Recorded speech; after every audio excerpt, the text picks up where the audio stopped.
Chapter 14, Denison, Texas, 1878. In the year 1878, a fateful celestial vessel descended upon the small Texas town of Denison, plunging through the vast expanse of the Earth's atmosphere. The Earthlings, wrapped in their mundane routines, remained blissfully unaware of our extraterrestrial presence. We, the cosmic voyagers, stepped onto the hallowed soil of Denison with every intention of unraveling the mysteries of this strange world. Earth, to our alien eyes, was a mesmerizing mosaic of oddities. As I, Zyraxus, took my first steps on this new terrain, the Earthlings' peculiarities came into sharp focus. Clad in fabrics of 1,000 colors and patterns, they traversed the dusty trails, engrossed in their daily lives. To us, they appeared both strange and intriguing, their attire, their interactions, their every move, an unending enigma that begged for our exploration. The Earthlings' idiosyncrasies became a source of ceaseless fascination for our celestial crew.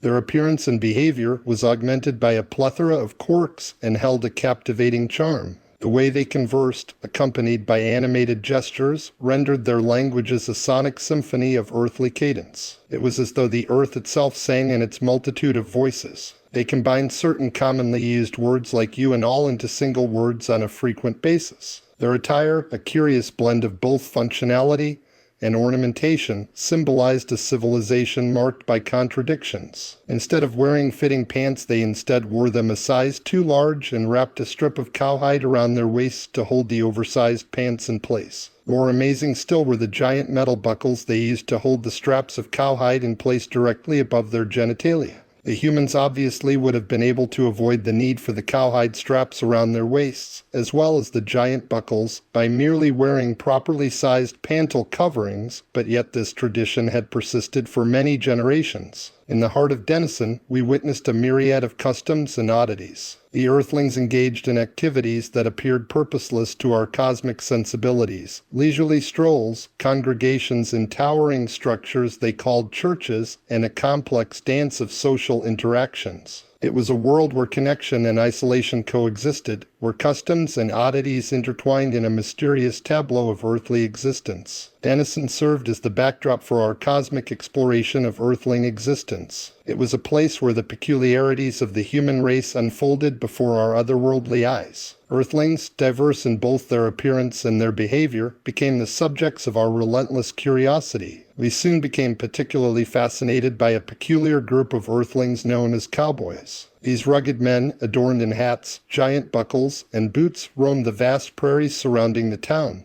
Their way of life was vastly different from the Earthlings we had encountered within Denison city limits. Here, amidst expansive fields and cattle ranches, cowboys lived a nomadic existence, constantly on the move to tend to their herds. We watched in awe as they skillfully mounted their horses and rode off into the sunset, their lassos whirling through the air. They embodied a sense of freedom and adventure that was both alluring and foreign to us. As we delved further into our exploration of Earthling life in Denison, we came across another aspect of their culture, music. In this town, there existed a deep love for music among the locals. We witnessed gatherings where they played melodic tunes on instruments known as guitars and banjos, their voices harmonizing in unison. But it wasn't just music that brought the people of Denison together. There was also a strong sense of community and friendship that seemed to bind them together. They would often gather for festivals and celebrations, sharing food, stories, and laughter with one another. We found ourselves drawn to this sense of connection among the Earthlings, something that seemed to transcend language barriers and cultural differences. It was heartwarming to witness this collective spirit that existed within Denison.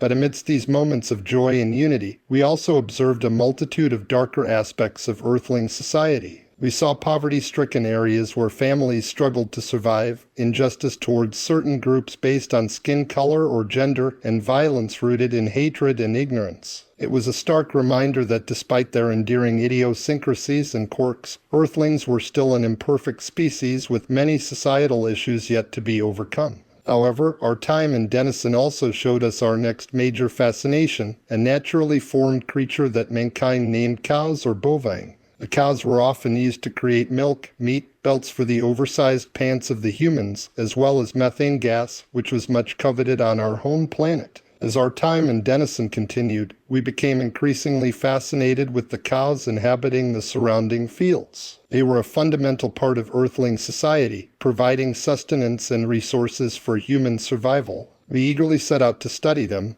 hoping to gain insights that could one day benefit our own planet. Our first encounter with the cows was through a fence that separated them from the town. As we peered at the cows through this fence made of dead trees, they gazed back at us with docile brown eyes. Despite their large size, they seemed both gentle and serene. Our team of scientists and researchers eagerly took notes and measurements of these majestic four-legged creatures and dissected many of the bovine to unlock the true secrets of their potential. The bovine had been domesticated for thousands of years and played a crucial role in human civilization's development. But it wasn't just their ability to provide sustenance that fascinated us, it was their potential as a source of renewable energy. Cows are known for producing methane gas as a byproduct of their digestive processes. This gas is a significant contributor to greenhouse gas emissions on Earth, contributing to unwanted climate change. However, we very quickly found ways to capture this gas and use it as an alternative energy source. We knew this could be a game changer for our own planet's energy crisis. With further research and development, we could potentially harness this renewable energy source without causing further harm to our environment. But before we could fully utilize this discovery, there was much more that we needed to learn about the cows. We observed how they grazed on grass in the fields and stood still while being milked by farmers. We studied their social behaviors within herds and how they communicated with each other through vocalizations and body language alike. Our team even had the opportunity to build robots specialized in rapid cattle dissection, resulting in great gains in our knowledge of these creatures. While our interactions with the humans on Earth were not so great, the entire trip would turn out to be worth the investment in both time and resources due to the discovery of these magnificent cows. Our kind will most certainly be back to this blue planet in the future. The many symbols now engraved across the hull of my mighty starship translates directly in earthly language to the call of these mighty bovine. Nu.